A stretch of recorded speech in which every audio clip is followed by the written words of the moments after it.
Yes. Hello, future company secretaries.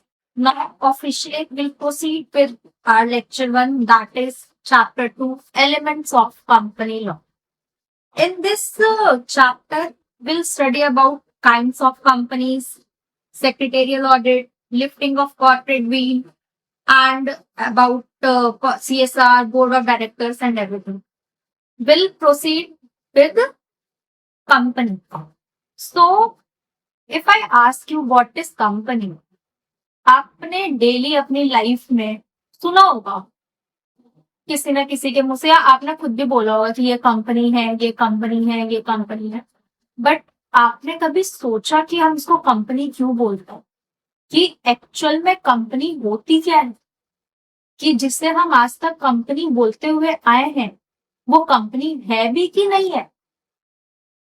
तो इस chapter में हम सीखेंगे कि कंपनी एक्चुअल में क्या है। After this will also show you MCA website, जहां पे हम जाकर चेक कर सकते हैं कि आज तक हमें किसी का भी लेट से एबीसी XYZ कुछ भी नाम जो हमें लगता है कि वो कंपनी है, वो एक्चुअल में कंपनी है कि नहीं।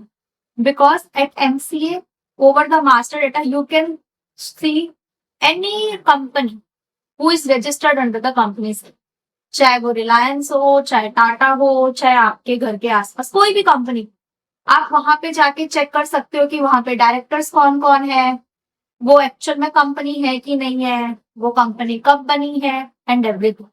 सो after this chapter will go through the MCA website and I will show you कि how you can search the company.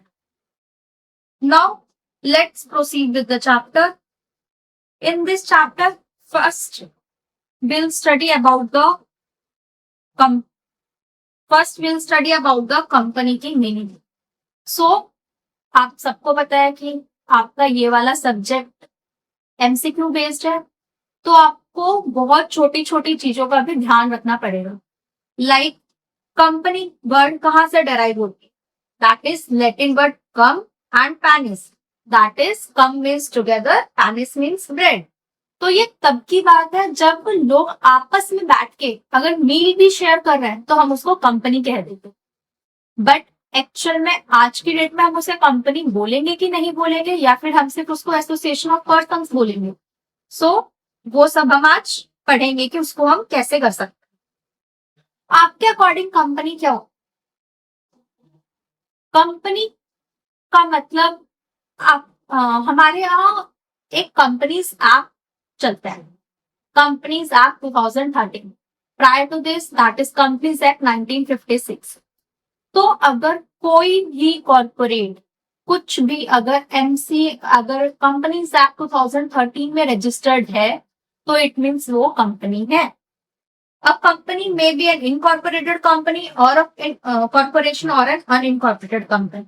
ठीक है, तो इसमें हमारा कंपनी और कॉर्पोरेशन में क्या डिफरेंस है? क्या सारी कंपनी कॉर्पोरेशन है या सारे कॉर्पोरेशन हमारी कंपनीज आती है? तो वो कैसे पता चलेगा आपको? फर्स्ट यू विल लर्न कि कॉर्पोरेशन क्या होता है. Corporation means body of individuals, जो भी किसी स्पेशल एक्ट ऑफ पार्लियामेंट में आपका registered under any special act of parliament. So in this, the word corporation is derived from the Latin term corpus, which means body, and corporation is a legal term. इसका कुछ भी natural birth या कुछ existence नहीं होता. और incorporated company जो होती है वो अपना एग्जिस्टेंस कहाँ से लेकर आती है? किसी स्पेशल एक्ट ऑफ पार्लियामेंट या फिर कंपनीज एक्ट 2013 या फिर other previous company law, that is companies act 1956. So company की डेफिनेशन कहां पर दी गई है? कंपनी की डेफिनेशन आपकी as per section 2 sub section 20 of the companies act 2013 बताता है. उसके अकॉर्डिंग कंपनी क्या होती है? Company means a company incorporated under companies act 2013 और अंडर एनी प्रीवियस कंपनी. मतलब आज की डेट में कोई भी एसोसिएशन ऑफ पर्सन्स या कोई भी रजिस्टर्ड है अंडर द कंपनीज एक्ट 2013 और प्रीवियस कंपनी लॉ, तो वो हमारी कंपनी हो जाएगी। जो मैंने आपको एग्जांपल दिया था एमसीए के थ्रू हम सर्च करेंगे, तो एमसीए के मास्टर डेटा पे हम सिर्फ वही डिटेल्स देख सकते हैं जो कंपनीज रजिस्टर्ड है, जो कंपनी इनकॉर्पोरेट हुई है उस कंपनी लॉ। तो आपको पता चल गया कंपनी क्या होती है। अब कंपनी हम कैसे पहचानेंगे कि वो एक्चुअल में कंपनी है कि नहीं है, तो उसके लिए हमारे पास है कैरेक्टरिस्टिक्स। तो सबसे पहले कैरेक्टरिस्टिक्स में आता है कॉर्पोरेट पर्सनालिटी। कंपनी की ना अपनी खुद की कॉर्पोरेट पर्सनालिटी है, वो ना इंडिविजुअल मेंबर से बहुत अलग है। कंपनी की खुद की कॉर्पोरेट पर्सनालिटी का क्या मतलब हो गया कि कंपनी खुद के नाम पे केस कर भी सकती है और केस उसके नाम पे हो भी सकता है। ठीक है, कंपनी का खुद का अपना एक नाम होगा, कंपनी के खुद के अपने एक एसेट होंगे, लाइबिलिटीज होंगी, एवरीथिंग। तो दैट इज कॉर्पोरेट पर्सनालिटी, जो कि आपको नेचुरली बर्थ से नहीं मिलती, जो आपको मिलती है उसके इनकॉर्पोरेशन से। तो कंपनी का डेट ऑफ बर्थ क्या हो गया, उसकी डेट ऑफ इनकॉर्पोरेशन। तो अगर आपसे कोई पूछे कि कंपनी का एग्जिस्टेंस कहाँ से आता है, तो उसका एग्जिस्टेंस इनकॉर्पोरेशन से आता है। और उसकी डेथ कैसे होती है, थ्रू वाइंडिंग अप। ओके, तो this is an artificial person जो कि बोर्ड ऑफ डायरेक्टर्स चलाते हैं, बट कंपनी का खुद का नाम है, खुद के एसेट है, खुद के लायबिलिटीज है, सब कुछ है।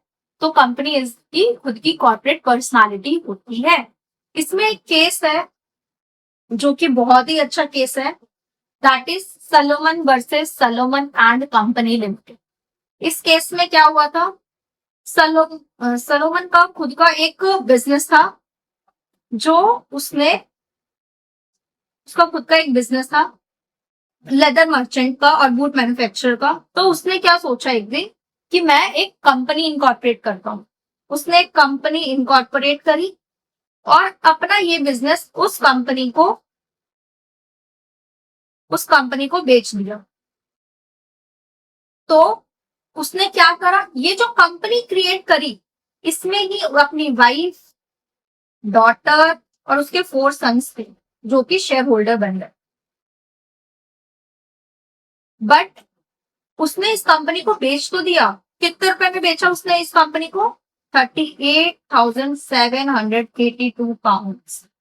ओके, तो कंपनी ने इसकी पेमेंट कैसे करी, 1 सेकेंड।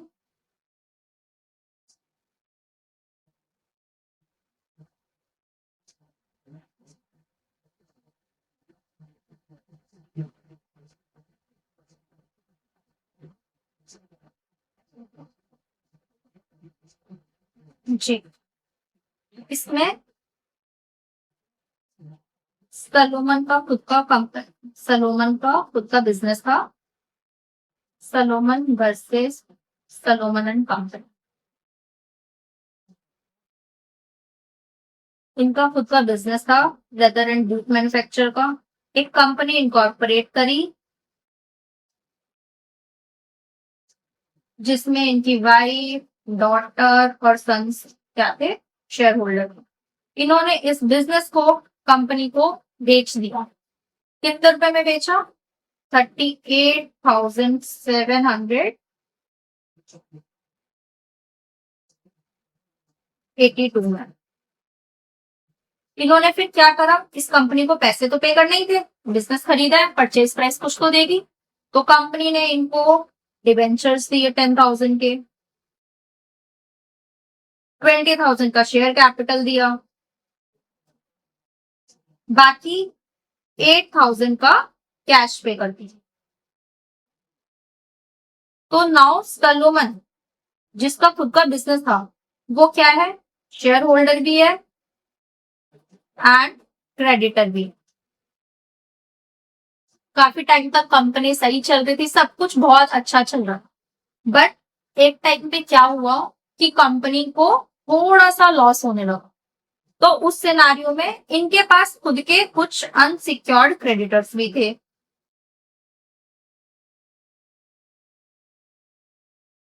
अनसिक्योर्ड क्रेडिटर्स भी थे, बट वो क्रेडिटर्स ने बोला इन क्रेडिटर्स ने क्या बोला, क्योंकि कंपनी का हालात बहुत खराब हो गए, कंपनी को लिक्विडेशन में जाने की नौबत आ गई, तो इन क्रेडिटर्स ने क्या बोला कि जो ये वाले डिबेंचर्स है ना, इनको मत पे करो। आपके पास उस लिक्विडेशन के टाइम पे इनके पास 6,000 समथिंग यूरो की एसेट थी, 6,082 आई गेस। तो उनके पास ये 6,050 यूरोस का एसेट थी। तो इन्होंने क्या बोला कि ये सारे के सारे हमें दे, क्योंकि ये थे खुद 8,000 समथिंग। तो इनका कहना था कि जो डिबेंचर्स है वो तो सलोमन खुद ही है, उसने तो ये एंटिटी सिर्फ और सिर्फ एक दिखाने के लिए खोली है, तो असली में तो जो भी एसेट बचता है लिक्विडेशन के टाइम पे वो हमारा होना चाहिए। बट फिर बात पहुंची हाउस ऑफ लॉर्ड्स में, उन्होंने क्या बोला कि नहीं जी, ऐसा नहीं है, कंपनी खुद एक सेपरेट पर्सनालिटी है, कंपनी खुद एक सेपरेट एंटिटी है, तो जो भी है सब कुछ इक्वली डिवाइड होगा। क्यों? सलोमन इवन दो वो शेयर होल्डर भी है, इवन दो उसका खुद का बिजनेस था, इवन दो वो कुछ भी है, बट आज की डेट में वो क्रेडिटर भी है, तो जो भी पैसे होंगे वो आपस में डिवाइड होंगे।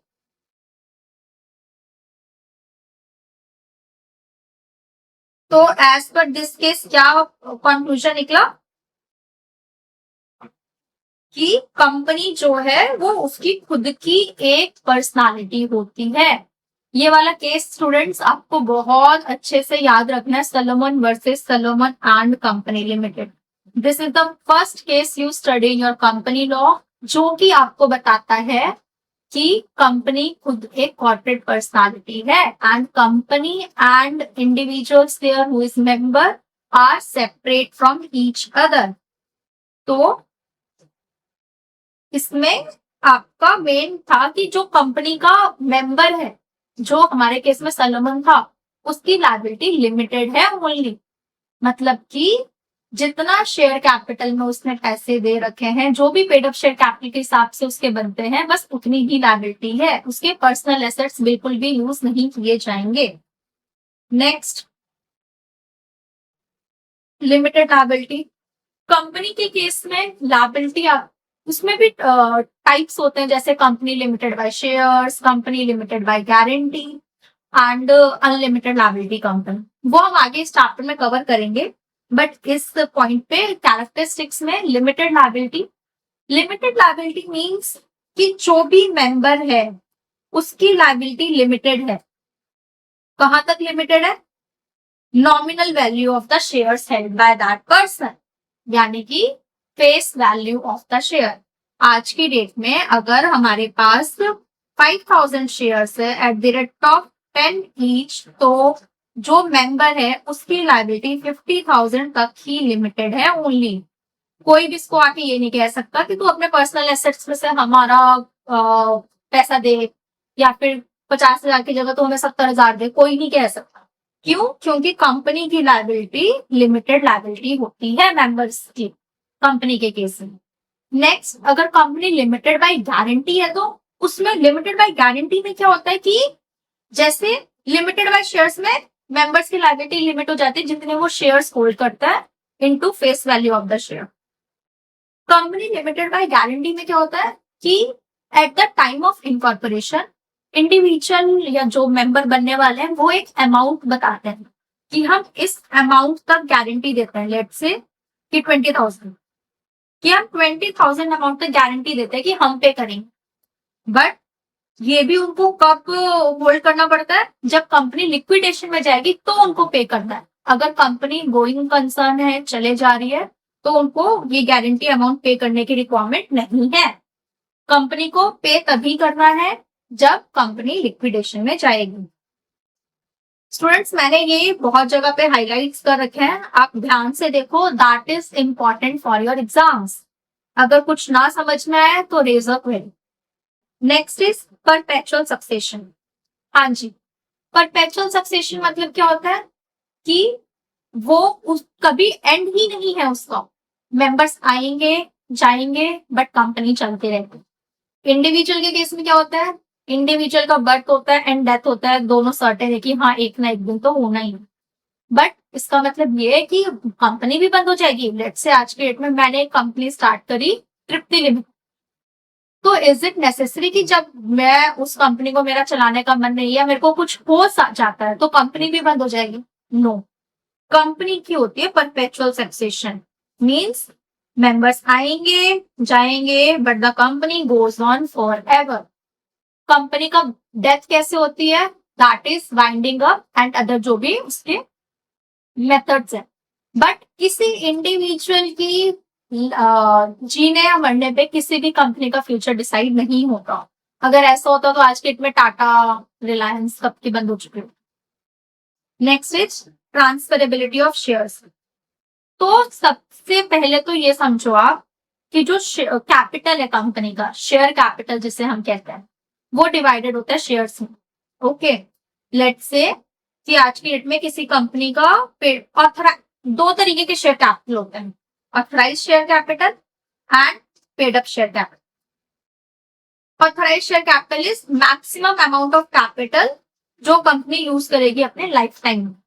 इसको हम बढ़ा भी सकते हैं, उसका अलग प्रोसीजर होता है, एवरीथिंग होता है।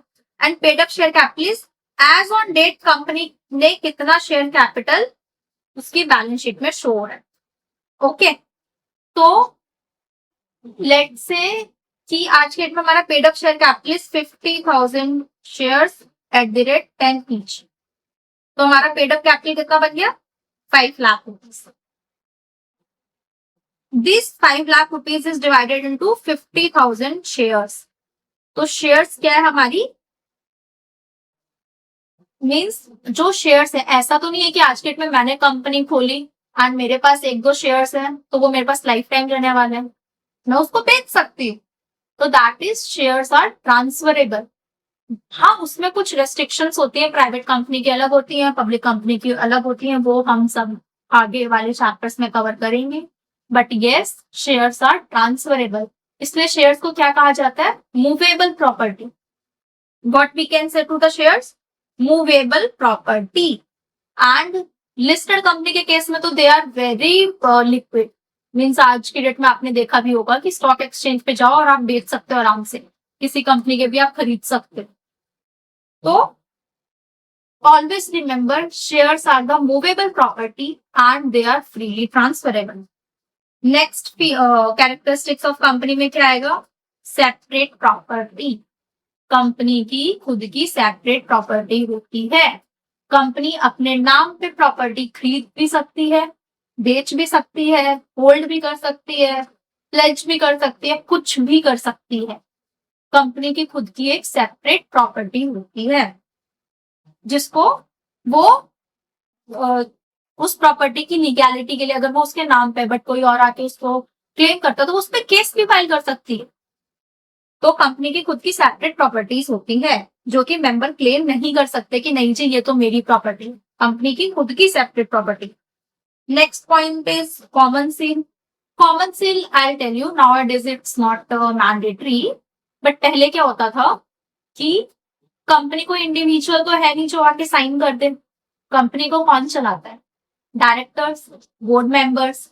तो उस केस में कंपनी की खुद की एक कॉमन सील होती थी जो कि आपको डॉक्यूमेंट्स पे लगाना पड़ता था, जो कि आपका ट्रीट होता था कि it's like what you can से signed by the company. But ये भी अब रिमूव हो गया था as per the companies amendment act 2015। इन्होंने बोला था कि कॉमन सील को अफिक्स करने की रिक्वायरमेंट अब नहीं है। अब चाहे तो किसी डॉक्यूमेंट को ऑथराइज करना है, ठीक है, हम कॉमन सील नहीं कर रहे बट उसको ऑथराइज तो करना है। कौन ऑथराइज करेगा? तो उसके लिए उन्होंने बोला कि आप कॉमन सील की जगह चाहे तो 2 डायरेक्टर से साइन करा दो या फिर डायरेक्टर और कंपनी सेक्रेटरी से साइन करा दो जहां पे कंपनी सेक्रेटरी अपॉइंटेड है। अब now I will tell you कि यहाँ पे wherever the company has appointed a company secretary क्यों लिखा है? क्या हर कंपनी में कंपनी सेक्रेटरी मैंडेटरी नहीं है?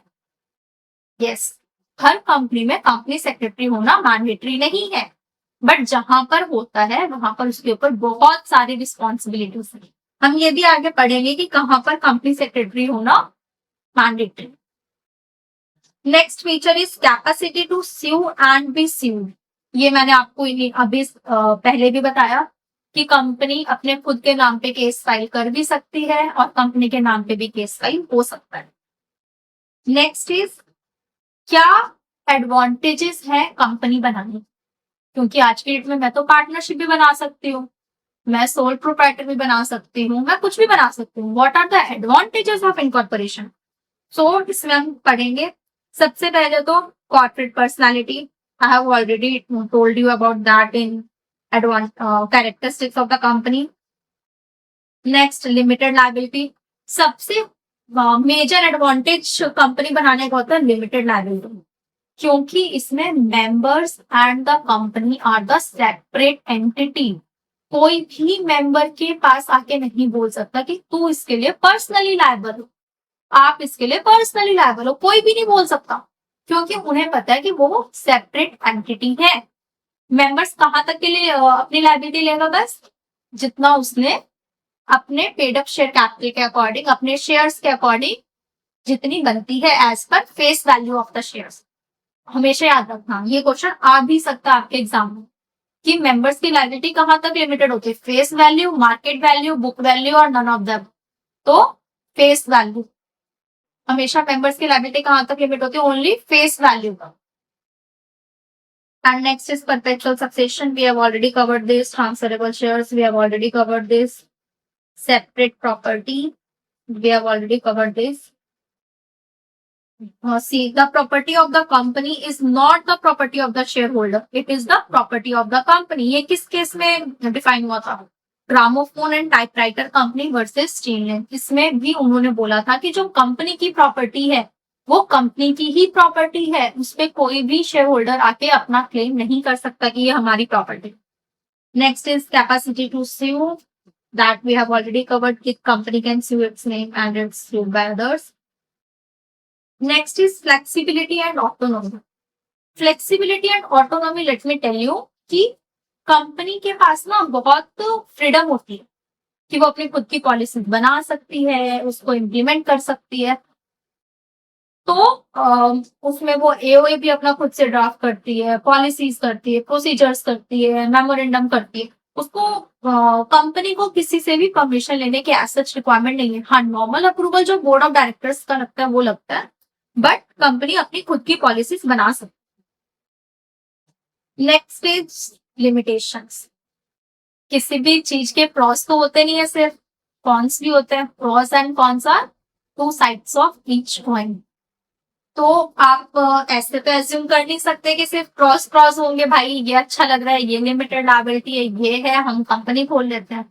कॉन्स तो साथ में ही आते हैं। ओके, तो सबसे पहला लिमिटेशंस क्या है? Formalities and expenses. कंपनी को इनकॉर्पोरेट करने से पहले से जब तक इनकॉर्पोरेट होती है तब तक भी आपके एक्सपेंसेस इनकर होते हैं। कंपनी के लाइफ टाइम में एक्सपेंसेस होते हैं, कंपनी वाइंड अप होने के टाइम पे एक्सपेंस होता है। तो कंपनी क्रिएट करने के लिए आपको आपके एक्सपेंसेस बहुत होते हैं। लाइक कंपनी इनकॉर्पोरेट करने से पहले बोलो तो प्रीलिमिनरी एक्सपेंसेस हो गए आपके, कि आपको आरओसी फीस देनी है, आपको स्टाम्प ड्यूटीज वगैरह पे करनी है, तो वो सब एक्सपेंसेस हो गए। तो कंपनी में ना फॉर्मेलिटीज और एक्सपेंसेस बहुत ज्यादा हो जाते हैं। लेट्स से कि आपको डे टू डे अफेयर्स चलाना है, उसके लिए भी आपके कुछ मैंडेटरी फॉर्म्स हो गए कि आपको ये करना ही करना है। आपको अगर आज के डेट में एक बैंक अकाउंट भी ओपन करना है तो आपको बोर्ड मीटिंग बुलानी है, बोर्ड रिजोल्यूशन पास करना है, बोर्ड मीटिंग से अप्रूवल लेनी है। तो they are very formalities and expenses. Next is corporate disclosures. Like I told you, company बनी है तो उसके कुछ तो कॉन्स होंगे। सो आपको सब कुछ कंपनी का डिस्क्लोज करना पड़ता है। अभी जब हम मास्टर डेटा पे एमसीए पे देखेंगे तो यू कैन सी हम कंपनी के डायरेक्टर्स भी देख सकते हैं। आज की डेट में कंपनीज एनुअल रिपोर्ट पब्लिश करती है, तो आपको वहां annual report is that document ना जहां पर आप कंपनी का सब कुछ देख सकते। कंपनी का सब कुछ मतलब सब कुछ, वॉट एवर यू थिंक ना कि हमें इस कंपनी का ये पता करना है, आप वो पता कर सकते हो annual report. And annual report is available in public domain. Her company annual report नहीं बनाती, लिस्टेड कंपनीज के लिए मैंडेटरी है, बट प्राइवेट कंपनीज और पब्लिक कंपनीज भी एनुअल रिपोर्ट तो बनाती हैं, बस कुछ डिस्क्लोजर्स कम हो जाते हैं। और तो इस केस में कॉर्पोरेट डिस्क्लोजर्स बहुत ज्यादा हो जाते हैं। Next is separation of control from ownership. Means owner कौन है कंपनी का? मेंबर्स। कंपनी को कंट्रोल कौन करता है? Board of directors. So control कौन करता है? Board of directors. ओनर्स कौन है? मेंबर्स। तो कंट्रोल एंड ओनर दोनों कौन होगा? सेपरेट होगा। मीन्स आप सोचो ना, जिसका पैसा लगा है वो कंट्रोल भी नहीं कर सकता कंपनी को। तो that is the biggest disadvantage कि आज की डेट में अगर मैं किसी कंपनी में पैसे लगाती हूँ जिसकी मैं मेंबर्स बन जाती हूँ, बट मेरा रेस्ट्रिक्टिव एक्सेस होगा उनकी डे टू डे अफेयर्स में, या फिर ये बोलो कि negligible access, unless you are on that position as well. So company के केस में कंट्रोल ओनरशिप से डिफाइन नहीं होता। मेंबर्स एंड द कंट्रोल जो करते हैं, जो कि board of directors, are different. Okay. Next is greater social responsibility. Company के केस में सोशल रिस्पॉन्सिबिलिटी भी बढ़ जाती है। Means you are existing in which society, you have to give back to that society as well. You have to give back. So this is in the form of CSR, or you can say ki general in your corporate social responsibility, but you have to give it back to the society as well, where you have carrying on your business. Next is greater tax burden in certain cases. Yes, this is you can say biggest drawback, because इसमें tax burden कुछ cases में बहुत ज्यादा हो जाता है। Like आप सबको पता होगा कि टैक्सेस कैसे लगते हैं, स्लैब्स वाइज लगते हैं। बट कंपनी के केस में फ्लैट टैक्स रेट, तो आपका टैक्सेशन बहुत ज्यादा लग जाता। तो इसलिए only this is the reason कि बहुत सारी जो यू कैन से एसोसिएशंस है ना, वो कंपनी नहीं बना, क्योंकि उनको इतना टैक्स बर्डन चाहिए ही नहीं। Okay. Next is detailed winding up procedure. Company को खड़ा करना उतना डिफिकल्ट नहीं है जितना कंपनी को बंद करना डिफिकल्ट है। कंपनी को अगर बंद करना, कंपनी को वाइंड अप करना है, तो बहुत डिटेल्ड प्रोसीजर है। क्योंकि आप ये देखो ना, आज की डेट में अगर हम इनकॉर्पोरेट करते हैं तो कौन है उस कंपनी में? कुछ भी पैसा नहीं है, किसी का भी कुछ इन्वॉल्वमेंट नहीं है। बट अगर वाइंड अप करते हैं तो देयर आर पॉसिबिलिटी कि वहां पे क्रेडिटर्स भी हों, जिन्होंने पैसे दे रखे हैं। There are shareholders as well, जिन्होंने अपने पैसे कंपनी को तब दिए जब कंपनी इनकॉर्पोरेट हो रही थी, जब कंपनी कुछ भी नहीं थी। तो एम्प्लॉयज के ड्यूज पेंडिंग हो सकते हैं, कुछ कस्टमर्स के हो सकते हैं, सप्लायर्स के हो सकते हैं, एन नंबर ऑफ कॉस्ट। तो अगर इतने सारे लोग इन्वॉल्व हैं कि किसी का भी पैसा हो सकता है ना, कि लेट से कि किसी को हमने उधार पे माल बेचा था, आज के इतना माइंड अप पे जा रहे हैं, तो भाई वो भी तो आएगा ना पैसा मांगने, तो उसको कहां से मिले? तो इन दैट केस हमारा वाइंड अप करने का कंपनी का प्रोसीजर थोड़ा सा डिटेल हो जाता है, क्योंकि गवर्नमेंट क्या टेक केयर करती है कि जितने लोगों के पैसे लगे हैं सबके साथ ही, सबको कंप्लीट तो नहीं मे बी, बट जितना भी हो प्रोपोर्शनेटली सबको मिले। जैसे हमने सलोमन वर्सेस सलोमन का केस पढ़ा था, उसमें क्रेडिटर्स क्या कह रहे थे कि भाई हमें दे दो सारा पैसा, ये डिबेंचर्स को छोड़ दो। तो इन्होंने क्या बोला, नहीं जी ऐसा नहीं होता। तो इसलिए ताकि सबको प्रोपोर्शनेटली मिले, इसलिए थोड़ा सा वाइंडिंग अप का प्रोसीजर थोड़ा सा लंबा हो जाता है। यस। अभी तक हम क्या पढ़ते आ रहे थे कि कंपनी और मेंबर सेपरेट है, नो डाउट है, कंपनी और मेंबर सेपरेट, मेंबर की लायबिलिटी भी लिमिटेड है, बट इससे क्या हो रहा था आप समझो कि अगर मैं बोलूं तो अगर आज के डेट में कंपनी और मेंबर सेपरेट है, ओके, तो इस केस में बहुत सारे पर्सन्स थे जो अनड्यू एडवांटेज उठा रहे इस चीज का। कैसे? वो कंपनी को ओपन ही करते थे just to do a fraud और एक्सीवेशन और लाइक दिस, जिनका मतलब मोटिव ही what you can say legitimate motive नहीं था, इलेजिटिमेट मोटिव था। तो जब ये बहुत ज्यादा हो गया तो फिर गवर्नमेंट ने क्या बोला कि ऐसा तो नहीं चलेगा।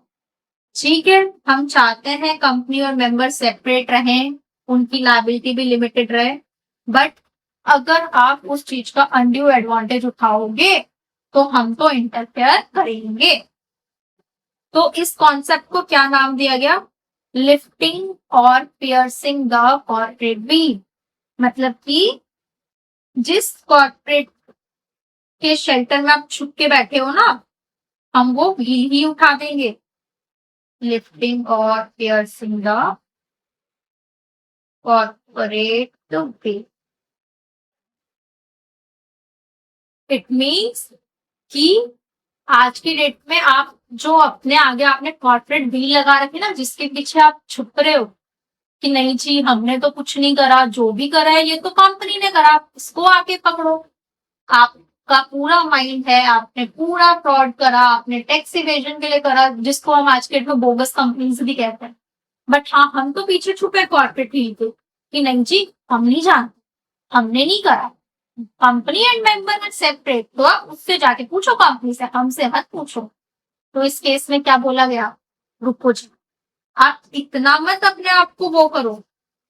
there is the exception of that concept, that is lifting or piercing the corporate wheel, means जिस corporate wheel का आप सहारा ले रहे हो ना, हम वो corporate wheel ही हटा देंगे। मीन्स वो corporate wheel हटाने के बाद the members and company is the same, they are not a separate entity। Means company ने अगर कुछ करा तो मेंबर भी लायबल होगा, मेंबर की लायबिलिटी भी लिमिटेड होगी। हम इसमें कुछ भी नहीं सुनेंगे कि ये सेपरेट एंटिटी है एंड सेपरेट एंटिटी है। इसमें आप देखो आपके बहुत सारे केस स्टडीज है। ये these are the case studies जिसमें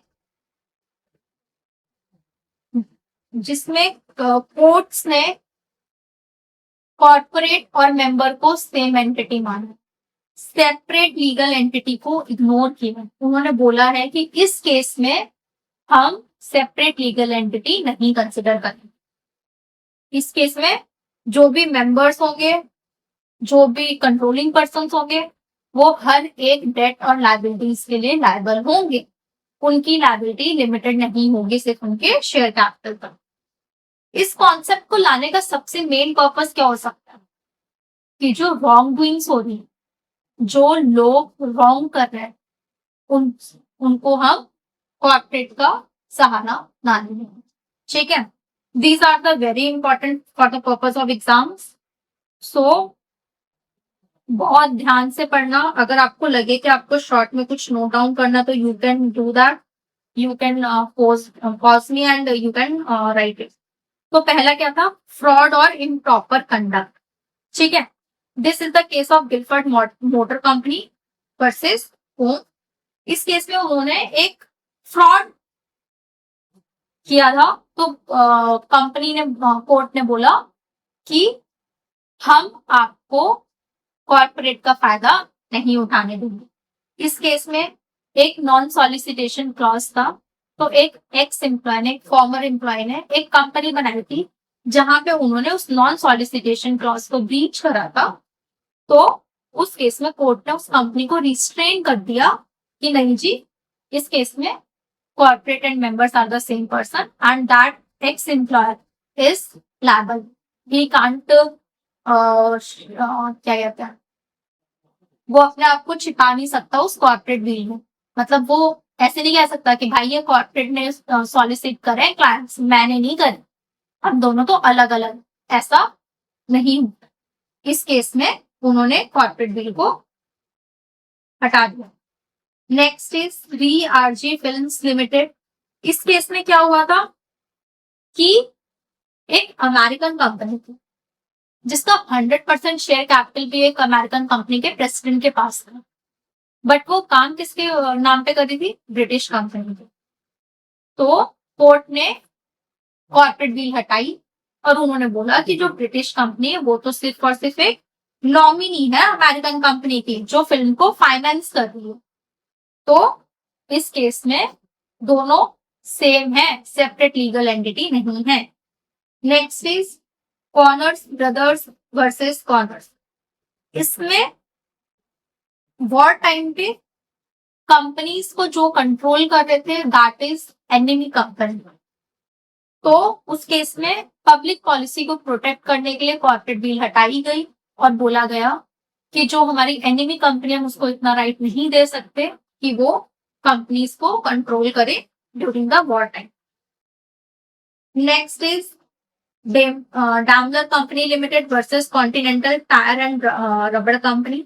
इस केस में उनका मेन पर्पस क्या था कि हम कंपनी का बैकग्राउंड चेक करेंगे, हम कंपनी का प्लेस ऑफ रजिस्ट्रेशन चेक करेंगे टू डिटरमाइन कि कंपनी एनिमी कंपनी है कि नहीं। मीन्स अगर हमें कंपनी के ट्रू स्टेटस को जानना है, कंपनी के ट्रू कैरेक्टर को जानना है, तो उस केस में हम कॉर्पोरेट बिल को लिव कर सकते। Next is CIT that is commissioner of income tax versus Meenakshi mills limited. इस केस में क्या हुआ था कि इन्होंने कंपनी बनाई थी सिर्फ और सिर्फ टैक्स की चोरी के for the purpose of evasion of tax. तो वहां पे बिल को उठाया गया और रियल ट्रांजैक्शन को एग्जामिन किया गया टैक्स पर्पस के पर्पस के लिए कि एक्चुअल में कितना टैक्स बनता था और क्या रहा। Next is sir Dinshaw Maneckji petition that is also basically the company is made formally to avoid the taxes. इसमें SSC ने 4 कंपनीज बना ली थी ताकि वो अपनी इनकम को स्प्लिट कर सके 4 कंपनी में और अपना टैक्सेशन बचा सके। तो इन्होंने कंपनी ने वो कॉर्पोरेट बिल हटाई और देखा कि ये चारों कंपनी तो सेम ही है, जस्ट टू टैक्स इवेजन हमने इनको हम शेल कंपनीज भी कहते। Next is workman of associated rubber industries limited versus rubber industries limited. इसमें न्यू कंपनीज को फॉर्म किया गया था जस्ट बिकॉज ताकि वर्कमैन को हम रिड्यूस्ड बोनस पे था, जितना उनका बोनस बनता है उतना हम बोनस ना पे करें। तो this is avoid welfare legislation. तो these all are the cases of lifting of corporate bill। आप देखोगे इन सब में कि गवर्नमेंट ने कब लिफ्ट को बिल कर, in case of fraud, tax evasion, bonus कम पे करना था एंड ट्रू कैरेक्टर आपको जज करना था। तो these are the main grounds जहां पर कोर्ट्स कॉर्पोरेट बिल को लिफ्ट करती है। Thank you so much, students. Now we'll proceed with the type of companies in our next lecture. And thank you.